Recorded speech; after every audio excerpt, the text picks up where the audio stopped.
औरंगजेब, आलमगीर, आलमगीर आलमगीर, आलमगीर, शहंशाह आलमगीर, बादशाह औरंगजेब, चालाक आलमगीर, शहंशाह आलमगीर, औरंगजेब आलमगीर, औरंगजेब, आलमगीर, औरंगजेब, आलमगीर औरंगजेब।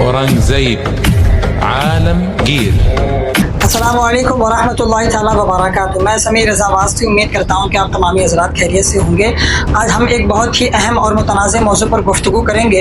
आज के दौर में जहाँ पर हिंदू और मुसलमानों को लड़ाने के लिए नफ़रती पिक्चर बनाकर और हिंदुओं के दिली मामलात को ख़राब किया जा रहा है और ये बताया जा रहा है कि मुसलमान और मुस्लिम बादशाह जो पहले के थे ये हिंदू विरोधी थे, ये हिंदुओं से नफ़रत करते थे, यही पिक्चर में दिखाया जा रहा है। और एक बात जो अक्सर पिक्चरों के ज़रिए से और कुछ अंधभक्त हिंदुओं के हवाले से की जाती है कि शहंशाह औरंगजेब आलमगीर रहमतुल्लाह अलैह ये हिंदू विरोधी थे और इन्होंने कई मंदिरों को हिंदुस्तान के तोड़वाने का हुक्म दिया। तो इसमें कितनी सच्चाई है, क्या ये हकीकत है भी या नहीं है? क्या शहंशाह औरंगजेब आलमगीर ने मंदिरों को तोड़वाने का हुक्म दिया, और अगर दिया भी तो क्या ये फैसला धार्मिक मजहबी नफरत से प्रेरित था या इसके पीछे कुछ राजनीतिक पॉलिटिकल ज़रूरत थी? तो आज हम इस मुद्दे पर गुफ्तगू करेंगे और आज हम इस मुद्दे को समझेंगे कुछ ऐतिहासिक किताबों के ज़रिए और कुछ दस्तावेज़ों के ज़रिए। चलिए वीडियो को स्टार्ट करते हैं। अगर आप मेरे चैनल पर नए हैं तो चैनल को सब्सक्राइब करें, वीडियो को लाइक करें और शेयर लाजमी करें और आखिर तक ये वीडियो जरूर देखें और कमेंट सेक्शन में अपनी राय जरूर दें। जमाना ये कौन आ गया है। शहंशाह औरंगजेब आलमगीर रहमतुल्लाह अलैह का शासनकाल 1658 से 1707 तक मुगल सल्तनत की आखिरी तरक्की थी। उनका धार्मिक मजहबी नजरिया सुन्नी इस्लाम के हनफी स्कूल से प्रभावित था। उनके तमाम राजनीतिक पॉलिटिकल फैसलों को सिर्फ और सिर्फ धर्म यानी मजहब का चश्मा लगाकर देखना ये बिल्कुल गलत होगा। ऐसा मैं नहीं कहता हूँ, ऐसा हिंदू इतिहासकारों का कहना है। 1710 में फारसी में लिखी गई किताब मुआसिर आलमगीर, जिसके राइटर हैं साकी मुस्तद खान, उसमें इस बात का जिक्र मिलता है कि शहंशाह औरंगजेब आलमगीर रहमतुल्लाह अलैह ने वाराणसी और मथुरा के कुछ मंदिरों को तोड़ने का हुक्म दिया। क्यों तोड़ने का हुक्म दिया उसका भी जिक्र मिलता है कि वहां पर राजनीतिक बगावत को दबाने के लिए मथुरा का जो मंदिर था केशव राय मंदिर, उसको तोड़ने का हुक्म इसलिए दिया कि वहां के हिंदू शासक ने मुगल विरोध किया था, यानी मुगलों की मुखालिफत शुरू कर दी थी। नाज़रीन, ये सिर्फ धर्म का मामला नहीं था बल्कि ये एक राजनीतिक और शक्ति प्रदर्शन का मामला भी था। साकी मुस्तद खान की किताब ये बताती है कि शहंशाह औरंगजेब आलमगीर रहमतुल्लाह अलैह ने सिर्फ उन स्थलों पर, उन मंदिरों पर कार्रवाई का हुक्म दिया जहां से मुगल विरोध हो रहा था, जहां से राजनीतिक खतरा मालूम हो रहा था, और ये हर बादशाह करता है। अभी आगे देखिए, दूसरी किताब है Aurangzeb the man and the myth, जिसके राइटर है औदरी तुर्शके, जो कि 2017 में लिखी गई। उसमें लिखा है कि शहंशाह औरंगजेब आलमगीर रहमतुल्लाह अलैह ने भारत के पूरे मंदिरों को तोड़ने का हुक्म नहीं दिया था। काशी विश्वनाथ मंदिर जैसे कुछ स्थल ऐसे थे जहाँ से मुगल विरोध हो रहा था, जहाँ से मुगलों की मुखालिफत हो रही थी, राजनीतिक खतरा मालूम हो रहा था, उन स्थलों को वहाँ के शासकों की वजह से तोड़ने का हुक्म दिया गया था। औदरी तुर्शके, जो कि एक सच्चे इतिहासकार हैं, उनका कहना है कि औरंगजेब आलमगीर रहमतुल्लाह अलैह को एक धार्मिक अत्याचारी के रूप में दिखाना ये पूरे सच को नहीं बताता, इसलिए कि उनके फैसले कुछ पॉलिटिकल इश्यूज को लेकर भी हुए और कुछ सामाजिक हालतों को देखते हुए भी थे। तीसरी किताब है द मुगल एम्पायर, जिसके राइटर हैं J.F. रिचार्ड, जो कि 1993 में लिखी गई है। उसमें लिखा है कि शहंशाह औरंगजेब आलमगीर रहमतुल्लाह अलैह ने हिंदुस्तान के बड़े बड़े मंदिर जैसे कि वृंदावन और जगन्नाथपुरी के मंदिरों को दान भी दिया था।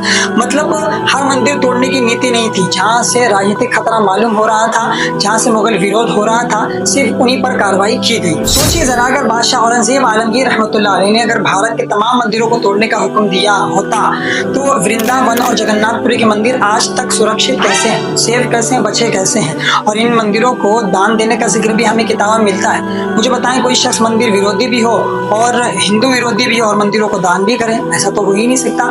J.F. रिचार्ड के मुताबिक ये फैसला राजनीतिक समझदारी पर मुनहसिर था, यानी सिर्फ उन्हीं स्थलों पर कार्रवाई की गई, उन्हीं मंदिरों पर कार्रवाई की गई जहाँ के शासक ने जिन मंदिरों से मुगल विरोध हो रहा था और जहाँ से राजनीतिक खतरा मालूम हो रहा था। अब इनकी पॉलिटिकल मजबूरी क्या थी ये समझिए। सबसे पहले वजह थी बगावत को दबाना, इसलिए कि दक्कन में शिवाजी बादशाह और दूसरे राजपूतों के बड़े बड़े बादशाह जो कि मुसलसल बगावत पर तुले हुए थे, जिनको दबाना जहाँ दूसरी वजह थी मुगल सल्तनत, मुगल साम्राज्य की सीमाओं को, रेखाओं को सुरक्षित रखना, सेव रखना, जो कि हर बादशाह की सोच होती है। और हर बादशाह अपनी सल्तनत को महफूज रखने के लिए, अपनी सल्तनत की सीमाओं को सुरक्षित रखने के लिए कदम जरूर उठाता है। अगर हम मुगल समय के राजनीतिक स्थितियों को देखें तो हम समझते हैं कि इनके इन फैसलों के पीछे सिर्फ और सिर्फ धर्म, सिर्फ और सिर्फ मजहब बिल्कुल भी नहीं था, बल्कि एक सम्राट की राजनीतिक रणनीति भी इसमें शामिल थी। मैंने आपको 3 इतिहासकार की किताबों से ये साबित करने की कोशिश की कि शहंशाह औरंगजेब आलमगीर रहमतुल्लाह अलैह ने पूरे भारत के मंदिरों को तोड़ने का हुक्म बिल्कुल भी नहीं दिया था,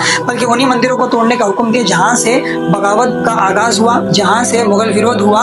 बाकी दूसरे बड़े बड़े मंदिरों को दान देने का जिक्र भी इसमें मिलता है और उनको सुरक्षा प्रदान करने का हुक्म भी शहंशाह औरंगजेब आलमगीर ने दिया था। अब अगर इस चीज को अगर धर्म का चश्मा लगाकर देखेंगे तो ऐसी बहुत सारी चीजें हैं जो मराठा बादशाहों ने मुसलमानों के साथ की है। ऐसी बहुत सारी चीजें हैं, अगर हम उसको धर्म का चश्मा लगाकर देखेंगे तो इसको धर्म का चश्मा अगर निकाल कर देखें, आप पॉलिटिकल राजनीतिक इश्यूज को सामने रखकर देखें तो समझ में आता है कि शहंशाह औरंगजेब आलमगीर मंदिर विरोधी नहीं थे। उन्होंने सारे मंदिरों को तोड़ने का हुक्म बिल्कुल भी नहीं दिया और ना ही वो हिंदू विरोधी। एक और झूठ जो सोशल मीडिया पर अंधभक्तों के जरिए बहुत ज्यादा फैलाया जाता है और इसको बावर कराने की कोशिश की जाती है कि शहंशाह औरंगजेब आलमगीर रहमतुल्लाह अलैह जी हिंदू विरोधी थे, हिंदुओं के प्रति इनके दिल में बड़ी नफरत थी। इस तरह की बातें वही करते हैं जिनका इतिहास से, किताबों से दूर दूर तक कोई नाता नहीं होता है, या व्हाट्सएप यूनिवर्सिटी वाला ज्ञान जिनके पास होता है। इसलिए कि हकीकत यह है कि शहंशाह औरंगजेब आलमगीर रहमतुल्लाह अलैह बिल्कुल भी हिंदू विरोधी नहीं थे। उनकी फौज में खुद 40% हिंदू ही थे, उनकी फौज का सेनापति हिंदू ही था, उनकी सल्तनत के बड़े बड़े पदों पर हिंदू ही थे। जैसे कि राजपूत सरदारों में मिर्जा राजा जय सिंह, जिन्होंने शिवाजी बादशाह के खिलाफ दक्षिण भारत में अभियान की क़यादत संभाली हुई थी, और जैसे कि जसवंत सिंह और जय सिंह, जो कि इन लोगों ने भी मुगल सल्तनत के लिए कई सारी जंगें लड़ी हैं। अब मुझे बताएं, कोई शख्स हिंदू विरोधी हो और उसकी फौज में 40% हिंदू हो, ऐसा कैसे हो सकता है? कोई अगर हिंदू विरोधी हो, उसकी फौज का सेनापति हिंदू हो, ये कैसे हो सकता है? तो ये वो बातें हैं जो हिंदू और मुसलमानों को लड़ाने के लिए और दिलों में नफरत पैदा करने के लिए सोशल मीडिया पर अंधभक्तों के जरिए की जाती है। तो इससे जितना हो सके बचे रहें। एक चीज और जो आपको जानकर बड़ी हैरानी होगी, जो ये नफरतों को बढ़ावा देने वाले, हिंदू मुसलमानों को आपस में लड़ाने वाले, मुसलमान और हिंदुओं के दिलों में एक दूसरे के खिलाफ नफरत को पैदा करने वाली पिक्चरों में बिल्कुल भी आपको नहीं बताएंगे कि शहंशाह औरंगजेब आलमगीर रहमतुल्लाह अलैह ने भारत के 10 से 15 मंदिर ऐसे थे, जैसे जगन्नाथपुरी का मंदिर, वृंदावन मंदिर और गया विष्णुपद मंदिर, इनको फरमानों के जरिए दान भी दिया जाता था और सुरक्षा भी दी गई थी। कई ब्राह्मण हिंदू पंडित ऐसे थे जिनको वर्षित दान दिया जाता था, जिससे उनका गुजारा हो सके और उनकी पूजा विधि चलती रहे। ये तमाम के तमाम बातें वो है जिनको ऑड्रे तुर्स्की ने अपनी किताब Aurangzeb the man and the match में लिखा हुआ है। तो ये पिक्चरों में नहीं दिखाया जाएगा, इसलिए कि अगर इन सारी चीजों को दिखा दिया जाएगा तो ट्विस्ट नहीं आएगा। मैंने आपको इस वीडियो में 3 किताबों के जरिए ये बात बताने की कोशिश की कि शहंशाह औरंगजेब आलमगीर रहमतुल्लाह ताला अलैह ये हिंदुओं के विरोध बिल्कुल भी नहीं थे, हिंदुओं के मुखालिफ बिल्कुल भी नहीं थे।